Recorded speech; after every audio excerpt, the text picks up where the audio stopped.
All right, welcome back to Lane Switching. Today, we're back in the studio, and I'm here with a very special guest, none other than Ramzy, east side of Ottawa. How you doing today, man? Thank you for being here. Man, I'm chilling, man. Thank you for having me. Respect. Yeah, Appreciate it. Of course, man. And let's, like always, just start from the top. Tell us a little bit about your upbringing, early life for Ramzy. Well, I grew up in a single parent home. It was me and my mom, my two sisters. So I was the man of the house for a little bit. I grew up in the East End. I was all around the East End. I had a stepdad. He pulled up halfway. He started making the family eat better. He started doing good. So it was a pretty good upbringing. I have a good upbringing. Good parents. For sure. And your whole life always been in Ottawa? Yeah. That's cool, man. That's cool. So, it's been a little bit, you've been dropping music, but where initially did you get the name Ramzy? Well, it came in high school, and I was going to high school. It's a mixture between my government name and some other shit. So it's just one of my dogs, he put it together, and they all started calling me that. It stuck. I had it on a sweater when I was in high school, so that was the name. Was it initially you chose it as well, maybe because it was a good tag, good handle that wasn't taken on IG or anything like that, so it was easy or something? Well, I guess kind of like that, because nobody has it, but I liked it. I always liked it. It stuck nice. People call me that, so people call me that, I might as well put it. It's easier. Yeah, for sure. So for the people who don't know, when actually did you start making music? I hopped in the studio for the first time about 6 years ago, but releasing and taking it seriously has been about 2 years. Coming on 3 years now. Okay, that's sick. Yeah. And what actually got you into initially releasing music? What made you flip the switch to be okay, it was fun for a hobby, but let me really try this? People just telling me release. People were hyping me up, telling me my music was actually good. I thought it was all just people saying shit, but so I decided, let me do it, see what the other people think. People who don't know me get real feedback and that. So I got real feedback and people fuck with it, so I kept going. It's sick, bro. The motion is still going, so I like it. Yeah, most definitely. And for new listeners who haven't checked out your music yet, how would you describe your sound? Unique for sure. I don't sound like anybody else, and that's I don't try to not sound like anybody else. I just don't sound like anybody else. I'm not trying to do what they do, I'm different, I guess you could say. I don't know. For sure. And for a lot of artists, it's something where it's some of them, it's if you've watched any old Chief Keef vlogs, he only really listens to his music. And there's some artists that really don't they don't like to have, I guess you could say, inspiration. They don't want to hear other. Are you kind of one of those artists where you'll listen to other guys, or you just want to stick to your own music? So Nah, actually, I listen to music. I take all music as inspiration, because I'll hear it and I'll be oh, he went away like this. I like the way he went. Let me try to put my own little spin. Try if I could do something like that, but again, different. I take it comes in from other ways, So I hear how other people do it, and I'm let me see how I could put my own little step on it and make it my own. So music does help, but when I listen to my music, it also helps me do better, because I see what I did. I hear what I've already been doing, and I try to expand from that. Yeah. So yeah. No, I feel that. And let's talk a little bit about your catalog for a second. It was December 22nd, I'm pretty sure, when you dropped your initial single, and from the that point on to April 2024, you're only really dropping singles. Then comes along, you drop your first project, I think it's called, correct me if I'm wrong, 7-4. Yeah, 7 to 4. 7 to 4. So what was that initial idea of, let's put out a project, and kind of describe that project, give people a little behind the scenes into how it got put together? Well, I'll go to the studio a lot, and I'll make a bunch of music, and I would I had a full vault. My vault was full. I had a lot of stuff, so I realized I was doing singles. I had to do a big thing together so everybody hears. And I try in the single 7 to 4. I try to not every track sounds the same. I have different flows, different vibes in all the tracks. So I was trying to kind of show that I could be versatile. And in one project, instead of people just going from one single to the other, they could just all see it in one tape. And it was nice. I like that as my first project. It hit nicely. I like it. For sure. And are you kind of one of those type of people where it's you just dip into your vault when you want to kind of add to a project, build a project? Or are you kind of someone where, I guess you could pull example from Roddy Ricch, it's almost like every track he had on the box flowed into the next one? Are you more the type of person who likes to, you are building songs to then inevitably go on a project? or it's like, you know what, let me piece together something from my vault? Yeah, I'll make tracks not thinking that I'm gonna make this a single or I'm gonna make it an EP or anything like that. I'll just make the track to make the track, and then I kind of like feeling like, oh, I want to release a EP, I want to release a single. It's all just how I'm feeling really. Like if I feel like a couple tracks sound good together, like one after the other, Yeah. I'll put them on a tape together. If I think one track is just like one and done, it's enough, it hits and all that, I'll do it as single. Cause like Yeah. sometimes singles hit, and that's all you need to do. You don't need to add nothing. You don't need to, just be by itself. Yeah, that's totally fair. And for you, you know, what's the difference between this 7/4 project, and what's the difference between that one and I guess this new one you have, or newer one I should say, 3-piece? It's just a quick EP. What was the different process of kind of putting those two together? I don't want to say, but like I think like the 3-piece EP, I put like more of my heart into it. Like I put way more of like this, I'm gonna put all myself into this. Like I did the same for 7/4. I put effort in and all that, but like I said, like I took from the vault to make 7/4. For the 3-piece EP, I knew going into it, I'm gonna make a EP. I'm gonna make a tape. You know, a bunch of tracks are gonna be on it. I didn't know it was gonna be that little. I was thinking about putting like 5, but 3 just hit better. I liked it. So, and they all kind of like, they all collab together nicely. You know, one played after the other, it hits nice, and I didn't want to mess it up, so I kept it 3, and yeah, I liked it. Yeah, for sure. And let's talk a little bit about more of your recent stuff, your music videos. You've been just releasing music videos lately. 2 of them, you got IBIZA and My Heart, both. If you haven't checked it out already, they're both on Shottawa. Bangers, for sure. I like them both for sure. Man, and you know, on both of those, you got another artist, BG. Yep. So let's talk about that artist duo right there of you and him. When did you guys first meet, and then when did you guys start first, you know, dropping music together? That's my dog. I've known that guy since high school, bro. It's not nothing new. I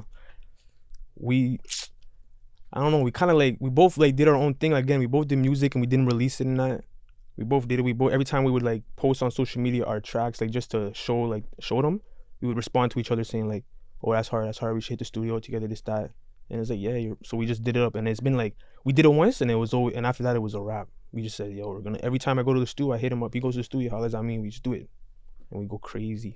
So like I met him in high school, we did it up in high school, but then we did something different once we got out, you know, make real music, and that's the duo for sure.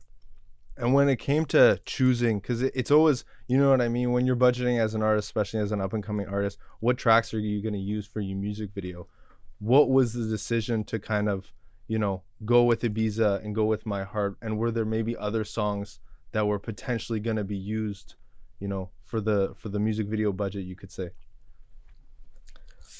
I feel like IBIZA took a long time to like figure out that we're gonna release it as a music video. Again, that sat in the vault for a long time, collected a lot of dust. It was not like, I wasn't planning on releasing it anytime soon. But then like, again, you hear how people hear it, and people fuck with it, and people say, yo, like people keep saying send this to me as a file, you know, and then I got tired of just sending it as files, so I'm like, okay, let me release it. But if I'm gonna release it, people are saying it's a sick one, it's a banger, I might as well make a video to it too. So it's like, see something, you know. And it sounded like a summer track, it was summertime, so I'm like, might as well, it's perfect opportunity to do it like that. So I said, yeah, let's do that. But My Heart, again, consistency, I wanted to stay on it. I made My Heart, we made it, and it was like, it hit different. I would always play it, I would always fuck with it. So I said, again, same shit, it needs a video. Because every time you play a track, like at least me, I play a track or one of my tracks, and I'll visualize a music video in my head. Like I'll have some type of idea in my head, and it's like, it only goes too long, so then eventually I just have to actually do it. So when I did it, it was like perfect, yo. The My Heart video was like right out of my head to screen. It was perfect, yo. It worked nice. Yeah. Again, both super sick visuals, and if you haven't yet, go check them out. Respect. Let's talk about more of just kind of creating music. And for you, you know, there's all different ways to put together a track. What do you feel is the most important element of creating a track? And, you know, whether it's, you know, the lyrics you add to it, the beat selection, what do you think for you is that key piece that's gonna, you know, differentiate a song just a skip or something people want to repeat listen to? Well, I know most people think that like a track, it's all about like the beat, you know. A lot of people like the beat, and I like the beat too. The beat carries it for sure, but it's all about lyrics. It's all about how you word your stuff, man. It's all about how you like it comes out. You can't just, you could be a sick lyricist, but the way you say it and the way it comes out of your mouth, it don't sound good. You have to have the flow. You have to have like the rhythm in that. So like I think like lyrics play a big part for sure, but also delivery. You have to be able to deliver. You can't just write and go in the mic and spit. You have to deliver it, bro. Most of the time, like I'll write lyrics on my phone, but like I'll catch myself like saying when I'm in when I'm in the booth, I'll say other stuff like I'll read what's written, but then I'll add a couple 1-2 things like just cause I'm feeling it and it makes it sound better. And I use it as like a blueprint, my notes and that. But like it's all about once I get into the booth and it changes, it makes stuff better. So yeah, lyrics I think is the best. For sure. And last year you were in a pretty cool project, included kind of everyone, you know, somewhat notable, somewhat up and coming from the city. It's the Flair Beats. You had a sick project of just a collaboration, a lot of different artists, and you were on the East End one. Yeah. Kind of speak about that. How did that opportunity come together, and how was that experience overall? Well, the Flair, that's my guy. That's the guy. He mixes all my shit mostly, and he just hollered at me. He told me he was working on a project, and he gave me a couple beats to like work with and see what was gonna be on the tape. And I fuck with both of the beats. Like the soft beat was like sick, but the hard beat was sick too. But the soft beat, I started writing to it instantly, and he told me, "Yo, we're gonna link up. We're gonna do a music video. We're gonna do this, that, with Fenty." And it was like, it all pieced together sick. And I was like, damn, I appreciate him for wanting me to be on the tape, because he didn't have to do that, but he did it because he fucked with my music. So that's a real one, and it did good. It did good numbers, and everybody in that was doing sick in that video. We all did sick. We all held our shit. So I'm not gonna lie, it was a nice one. For sure. And just previous to obviously the initial, the initial video dropping and all that, did you know of the artist he was gonna add on that kind of stuff, or it was kind of just he reached out individually to each artist, and it was kind of everyone had their own day to shoot? Yeah, exactly that. Everybody had their own day. I think like I didn't know anybody. Like I heard the tape, like I heard what was going to go on, but like I don't know niggas from their voices. So like I'll hear voices, but I don't know their names, and I don't. Okay. So like once I saw the video, I put voices to faces, and then I started realizing, okay. But I knew there was gonna be a bare people on it. Me, I'm not tapped in. Like I don't tap in with too many of the Ottawa artists. So like Fair enough. I didn't know them personally too much, but once they released, we all started chatting to each other, started hyping each other up, saying it was sick. So it was like it was a good way. It got the ends together. It got the city together too. So it was nice. For sure. Yeah, definitely great project. Shout out to the Flair. And music. It's obviously something that you value. It's something that's important to you. Just on a day-to-day basis, how important is music in your day-to-day life? Man, music is important to me. It is like when shit is like rough or whatever the fuck, music is sick, it hits. But like I don't know, man. Like music, I don't like spend my time listening to music too much. Like I listen to it when I'm feeling it. I listen to it when I'm driving and that. But like music isn't too like when I make my music, it's important to me. It's important to me. But like I'm not a man like all about music and this and that. It's not that like crazy to me. It doesn't affect my life too much. But when it's in my music and it's what I'm doing, that affects my life. That affects me, and I put my heart into that. I put my heart into my craft and that. But like the next thing, man, music is music. Honestly, I don't know. That's it. That's all. For you, when it comes to, I guess, the creative aspect of it, though, is it kind of just like, because I hear this from a lot of guys, it's almost like therapy. You go into the studio, you kind of talk about the shit you don't really want to talk about day to day, and you kind of put it into a way that's more, Nah, for sure. Like consumable. Yeah, that definitely. That's the thing. Like I noticed, like when I was more active, more going out, more doing stuff, it was easier to come. Like the shit was easier to come out. It was easier to flow because I was doing more stuff. But when shit calms down and I'm not doing too much, and it's like winter time, whatever the fuck, like it gets harder. It gets harder to figure out some shit and come up with shit. And it's like, you get through it and it works. But like, you gotta put your head down. You gotta focus. You gotta see what's up. Cause like, damn.